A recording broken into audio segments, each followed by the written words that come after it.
Graça e paz, igreja do Senhor. Nós estamos aqui hoje no dia 2569 da quarentena. Brincadeira, gente. Brincadeira. É muito bom estar aqui, poder compartilhar da palavra de Deus com você. E o tema que eu quero trazer nessa noite, nesse dia, enfim, o tema que eu quero trazer é: clique aqui caso as coisas saiam do controle. Deus me deu essa palavra em meio a essa quarentena, em meio a essa pandemia, e eu queria compartilhar ela com você. Porque tem coisas, tem forças, coisas que acontecem que saem do nosso controle. Talvez você, como toda a população do mundo, está se sentindo impotente, porque não dá nada que você possa fazer em meio às coisas que saíram do controle. Não é verdade? Não tem como você ir na rua, não tem como você fazer uma viagem, né? Agora, durante essa semana, né? Esse mês de abril, eu estaria fazendo uma viagem e recebi um comunicado de que a viagem foi cancelada. Enfim, as coisas saíram do controle. Basicamente foi isso que me disse a companhia aérea. Olha, as coisas saíram do controle devido ao Covid.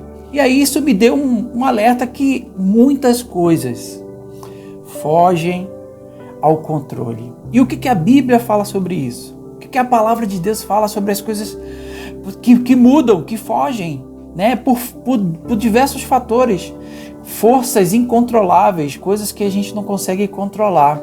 E eu queria começar lendo um texto para você que está lá em Êxodo, no capítulo 1, no verso 7. Não é o texto principal, mas eu queria ler esse texto com você. Êxodo 1:7. Diz assim: e os filhos de Israel frutificaram, aumentaram muito e multiplicaram-se, e foram fortalecidos grandemente, de maneira que a terra se encheu deles.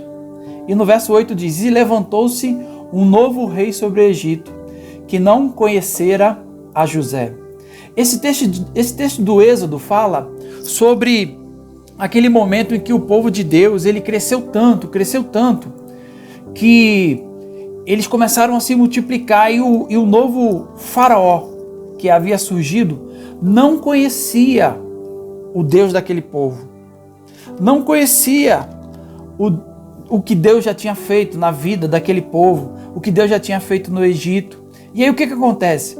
Se você continuar lendo, você vai ver que aquele rei, ele imprime uma dura rotina ao povo de Deus. E quanto mais ele imprimia uma dura rotina no povo de Deus, mais eles cresciam e se multiplicavam. Isso está lá em Êxodo, no mesmo capítulo 1, no verso 12. Que quanto mais era a rotina dura e a crise, e aumentava mais, né, aquela situação de trabalho forçado, mais o povo de Deus crescia e se multiplicava. E foi nesse período dessa história que Deus fez nascer a Moisés. Eu quero dizer para você que nesse tempo de coisas incontroláveis, Deus vai fazer nascer Moisés nas suas vidas, na sua vida.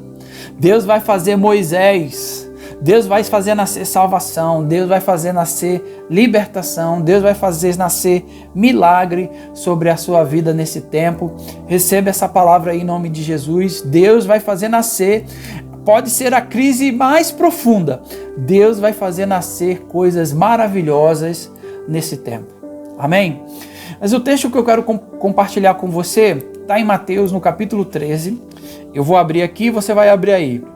Mateus, capítulo 13, verso 24 a 30. Só 6 versículos. É uma parábola, né? É uma parábola do Senhor Jesus, está falando aos seus discípulos. Diz assim a palavra do Senhor: propôs-lhes outra palavra, dizendo: o reino dos céus é semelhante ao homem que semeia a boa semente no campo. Mas dormindo os homens, veio o seu inimigo e semeou joio no meio do trigo e retirou-se. E quando a erva cresceu e frutificou, apareceu também o joio. E os servos do pai de família, indo ter com ele, disseram-lhe: Senhor, Não semeaste tu no teu campo uma boa semente? Por que então nasceu um joio? E ele lhes disse: um inimigo é que fez isso. E os servos lhe disseram: queres, pois, que vamos arrancá-lo? Ele, porém, lhes disse: não, para que ao colher o joio não arranqueis também o trigo com ele. Deixai crescer ambos juntos até a ceifa. E por ocasião da ceifa, direi aos ceifeiros: colhei primeiro o joio e atai-o em molhos para o queimar, mas o trigo ajuntai-o no meu celeiro. Amém? Algumas coisas interessantes desse texto que eu quero compartilhar com você nesse dia. A primeira coisa é que a Bíblia não fala se esse homem, se esse pai de família, se esse semeador, ela não fala se ele era bom, se ele era mau, ela não fala se ele era um homem justo ou injusto, diz apenas que ele plantou uma boa semente. E o inimigo veio e junto plantou o joio. Então significa que mesmo a semente sendo boa, veio a semente ruim, veio a situação ruim, veio uma coisa que ele não tinha feito, que ele não tinha trabalhado para que aquilo nascesse, veio uma coisa que fugiu ao controle daquilo que ele estava fazendo. E quantas vezes algumas coisas fogem ao controle daquilo que nós estamos fazendo? Quantas vezes nós estamos semeando boas coisas, né? Fazendo coisas boas aos nossos olhos, pelo menos, e coisas incontroláveis acontecem. Sabemos que também há pessoas que plantam mais semente e há muitas outras pessoas que plantam boas sementes. Entretanto, eu quero dizer que coisas incontroláveis vêm sobre todos. Em Mateus, no capítulo 5, no verso 45, a Bíblia diz assim: porque faz que o seu sol se levante sobre maus e bons, e a chuva desça sobre justos e injustos. Então há coisas que vêm sobre nós, forças, mudanças, que elas são incontroláveis. Nesse mesmo texto que eu comecei lendo, das pragas, do Egito, né, das pragas, se você vê, as pragas vieram sobre todo o Egito, sobre os egípcios e sobre os hebreus. Apenas 2 pragas não vieram sobre os hebreus. Você sabe quais são? Apenas 2 pragas não vieram sobre os hebreus. No livro de Êxodo, no capítulo 9, você vai ver que a praga dos tumores não atingiu os hebreus. A doença não atingiu os hebreus.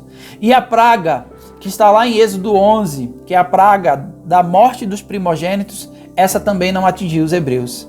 E em nome de Jesus eu quero declarar que as doenças não irão atingir o povo de Deus nesses dias, e que o sangue de Jesus estará sobre a sua vida, sobre a sua casa, sobre os seus filhos, te livrando. Deus vai guardar a sua família, a sua saúde. Deus vai guardar o seu negócio, povo de Deus. Tem uma outra coisa. A má semente, e aí a gente vai falar que existem diversos tipos de má semente, inclusive ervas daninhas, né? Aquelas ervas que crescem em meio à plantação. Quem plantou, o inimigo plantou aquelas sementes num período específico. E o texto diz que o inimigo veio plantar enquanto eles dormiam. E aí você pode dizer assim: mas pastor, se eles tivessem ficado vigiando, se eles tivessem ficado atentos, se eles tivessem ficado acordados, eles poderiam ter impedido o inimigo de plantar a semente. É verdade. Mas você conseguiria ficar acordado por vários dias esperando o trigo crescer? Veja, pode ser que em determinado momento das nossas vidas a gente durma. E aí eu estou falando de algo que fala não somente dormir literalmente, mas às vezes metaforicamente, há coisas que nos distraem espiritualmente, claro.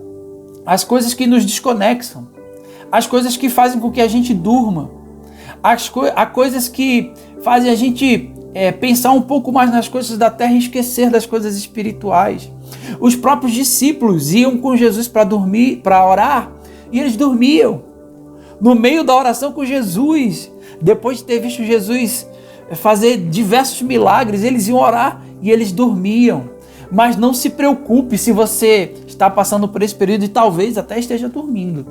Porque a Bíblia fala que, mesmo eles estando dormindo, o trigo não parou de crescer. Deixa eu lhe dizer, o trigo não parou de crescer. Então, mesmo que você esteja dormindo, quero te dizer que Deus não vai deixar parar o seu crescimento. Deus não vai fazer você parar de crescer porque você está dormindo. O trigo cresceu e o joio também, mas nenhum dos dois parou de crescer. Deus vai nos fazer crescer nesse período de Covid, de quarentena. Deus não nos fez parar de crescer. Nós estamos crescendo, igreja. Nós estamos crescendo. Estamos crescendo em Deus, estamos crescendo em oração, estamos buscando a Deus. Deus quer te fazer acordar para que você veja que você não parou de crescer. E aí, a partir do verso 27, vem as perguntas. E a gente sempre quer fazer as perguntas, né? Aquelas perguntas que tentam explicar as coisas de Deus. Mas por que isso aconteceu, Deus? A Bíblia fala no verso 27, eu semeei uma boa semente. Por que isso aconteceu? Eles perguntam ao semeador, né, ao pai de família, você semeou uma boa semente, por que apareceu o joio aqui? Por que apareceu a erva daninha? Você é um servo de Deus, você é um ofertante, você é um dizimista, você é fiel à palavra do Senhor, você se guarda, você ora, você jejua. Por que coisas assim acontecem? E sabe, nem tudo tem uma explicação espiritual. Provérbios 25:2 diz que a glória de Deus está nas coisas encobertas, mas a honra dos reis está em descobri-las. Em João, no capítulo 9, tem um texto muito conhecido e eu já preguei sobre ele algumas vezes, né? Quando Jesus encontra aquele cego, né, que vai se lavar lá no tanque de Betesda, e os discípulos perguntam a Jesus, Rabi, quem pecou, este ou seus pais, para que nascesse cego? Eles queriam encontrar uma explicação para que aquele moço tivesse aquela cegueira. E quantas vezes a gente tenta buscar explicações para coisas que não têm explicação. Você vê nesse texto de João, no capítulo 9, no verso 2, que Jesus não dá uma explicação por que ele nasceu cego. Assim, foi culpa dele, foi culpa dos pais dele, foi culpa dos avós dele. Mas Jesus diz assim, foi para que se manifestasse a glória de Deus. Ele nasceu cego para que se manifestasse o poder de Deus. Eu quero dizer que quando as coisas saem do nosso controle, essas coisas acontecem muitas vezes para que se manifeste o poder de Deus na sua vida, para que se manifeste a glória de Deus na sua casa, para que se manifeste o amor, para que se manifeste a misericórdia, para que se manifeste a solidariedade, gente, para que se manifeste a compaixão ao próximo. Esse é o tempo de coisas de Deus se manifestar. Esse é o tempo de coisas do Senhor se manifestar nas nossas vidas. Por que tudo isso está acontecendo e muitas vezes fugindo ao nosso controle? Para que se manifeste o milagre de Deus. Já a segunda pergunta que acontece é que quem semeou isso? Né? O texto explica que quem semeou o joio, quem semeou a erva daninha, foi o inimigo, com a permissão de Deus, mas foi o inimigo. Isso me lembra a história de Jó, que Jó tinha tudo, tinha seus filhos, tinha prosperidade, tinha riquezas, e aí veio o inimigo com a permissão de Deus e mudou a história de Jó. E não é só no Antigo Testamento não, no Novo Testamento, a Bíblia fala lá em 2 Coríntios, no capítulo 12, no verso 7, que o mensageiro de Satanás ia esbofetear Paulo. Você sabia disso? Lá em 2 Coríntios, capítulo 12, na segunda parte do versículo 7, a Bíblia fala que um mensageiro de Satanás era enviado para esbofetear Paulo. Então significa, irmãos, e nós estamos falando de homens que eram íntegros, de homens que eram retos diante do Senhor. Isso traz para mim a necessidade de que nós precisamos lembrar que a nossa luta não é contra a política, que a nossa luta não é contra o Covid. A nossa luta não é contra a carne, não é contra o sangue, a nossa luta é contra principados, é contra potestades. Nós precisamos nos posicionar espiritualmente, igreja. Precisamos orar e nos posicionar diante das coisas que estão fugindo ao controle. Nós precisamos acordar a Jesus. Eu falei isso porque eu lembrei do texto onde, no meio da tempestade, os discípulos estavam no barco. E a tempestade veio, eu vi um pastor pregando sobre isso. E a tempestade veio e Jesus continuou dormindo. Jesus não acordou do barco no meio da tempestade. Provavelmente a tempestade castigava o barco. Provavelmente o barulho dos trovões era altíssimo. Os discípulos estavam apavorados. Jesus continuava dormindo. Quem acordou Jesus foram os discípulos. Os discípulos é que foram lá acordar Jesus. Esse é o tempo de nós nos posicionarmos como igreja e dizer que, Jesus, nós estamos nessa situação e algumas coisas estão fugindo do controle. E quem sabe nós não temos a oportunidade de ver manifesta a glória e o poder de Deus, acalmando a tempestade, acalmando os trovões e dizendo: tenham só fé e acreditem, porque eu estou no barco com vocês. E a terceira e última pergunta que eles fazem nesse texto de Mateus 13 é: o que nós faremos? Eles falam assim: semeador, você quer que a gente vá lá e arranque todo o joio, todas as ervas daninhas? O que você quer que nós façamos no meio do Covid-19, no meio da crise, no meio dessa situação? O que você quer que a gente faça? Qual é a resposta? Olha, eu vou dizer uma coisa para você. Aquele homem, ele diz: não, vocês não vão tirar o joio não. Vocês não vão tirar o joio não. Nós precisamos parar de buscar respostas em coisas que não nos dão respostas. Eu vejo muitas pessoas procurando respostas nas notícias. Pare de buscar as notícias. A notícia vai dizer onde nós estamos. Deus vai dizer para onde nós iremos. Eu vi uma pesquisa que diz que nesse período, não só nesse período, mas por dia as pessoas acessam o celular 1.500 vezes, em média.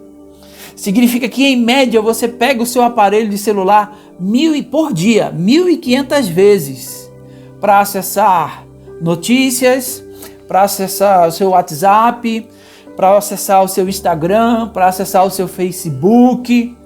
E Deus? A notícia, o recado vai nos dizer aonde nós estamos, quais são os números, quantos morreram, mas e para onde nós iremos? Deus é que com certeza vai nos dar a resposta. Deus vai mostrar o caminho. E você, igreja, deve fazer essa pergunta: o que nós devemos fazer, Senhor? O que nós devemos fazer? Uma coisa eu tenho certeza, uma coisa é certa: Deus não vai nos deixar sem resposta. Deus não vai nos deixar sem direção. Deus não vai nos deixar sem um caminho. E aí, eu coloquei aqui 3 respostas que Deus tem colocado no meu coração para que você possa, em meio a forças incontroláveis, coisas que você não pode controlar, que você pode encontrar. 3 respostas. A primeira: tenha calma, espere, tenha paciência.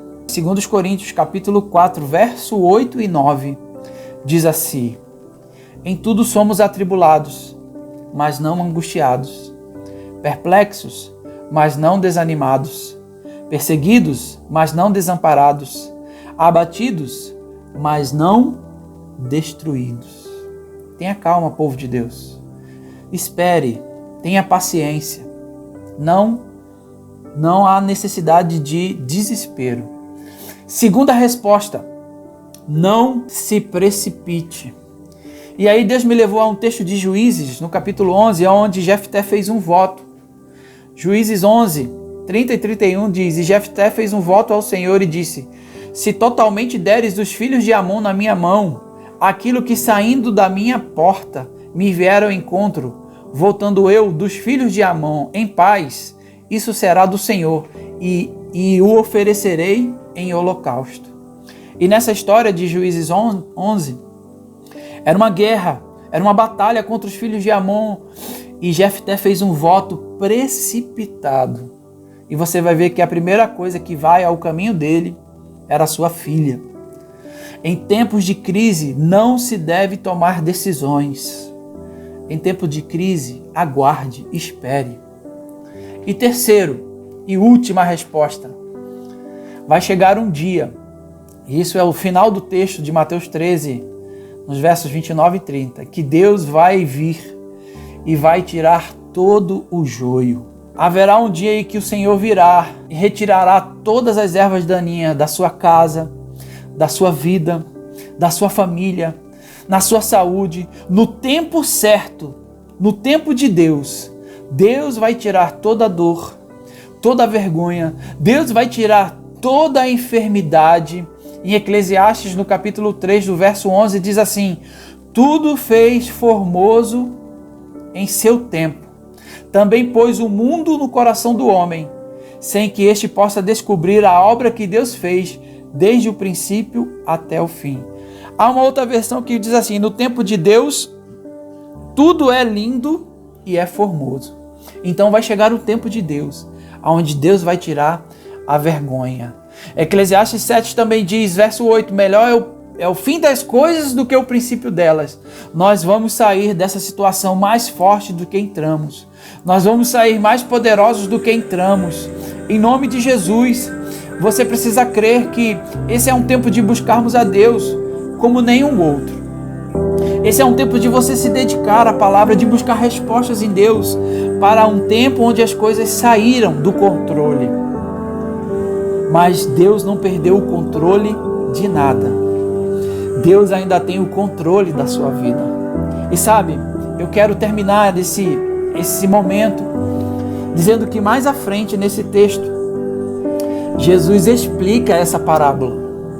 E é linda a explicação que Jesus dá. Jesus diz assim aos discípulos que o campo onde a boa semente foi semeada é o mundo. Ele diz que a boa semente é o Filho do Homem.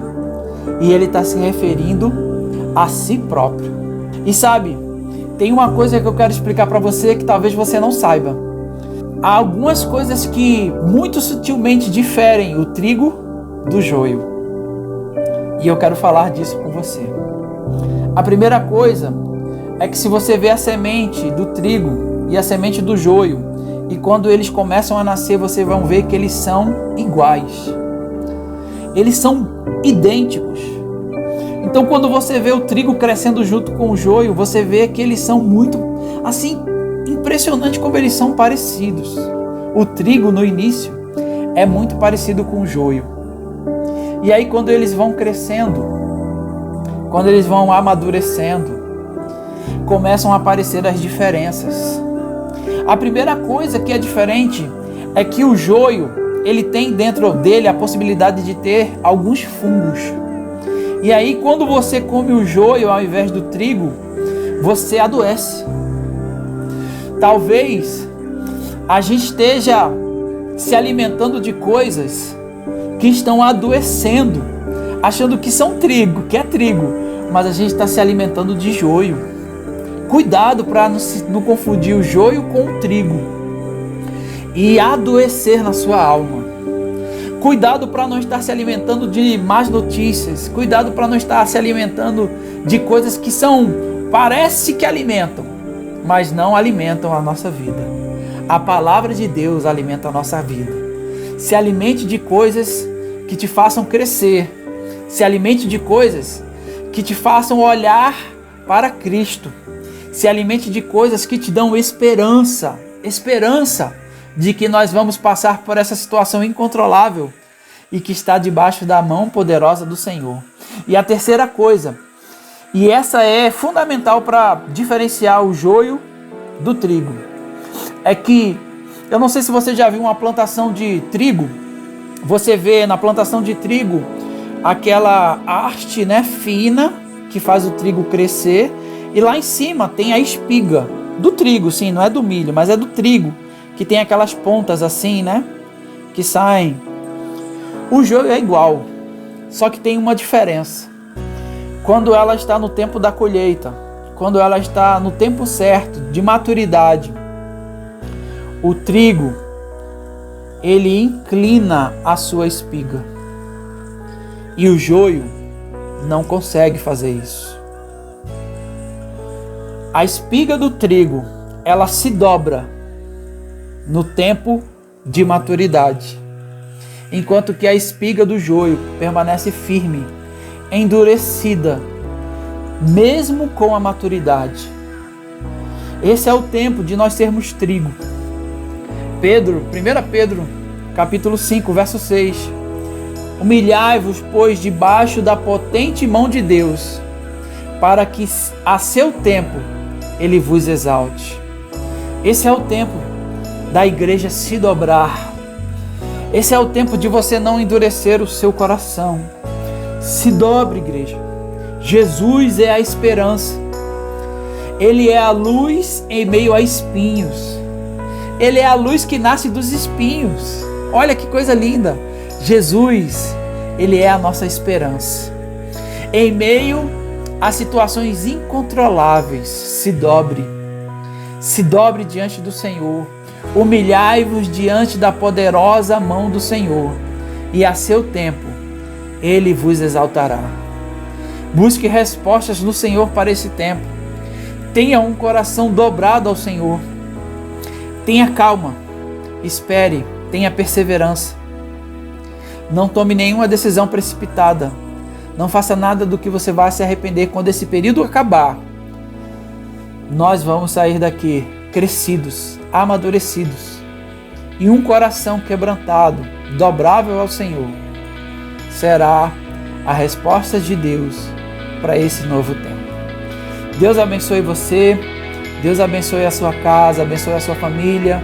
Eu espero que essa mensagem encontre você com saúde, a graça e a paz esteja sobre a sua vida, em nome de Jesus. Deus abençoe você. Forte abraço.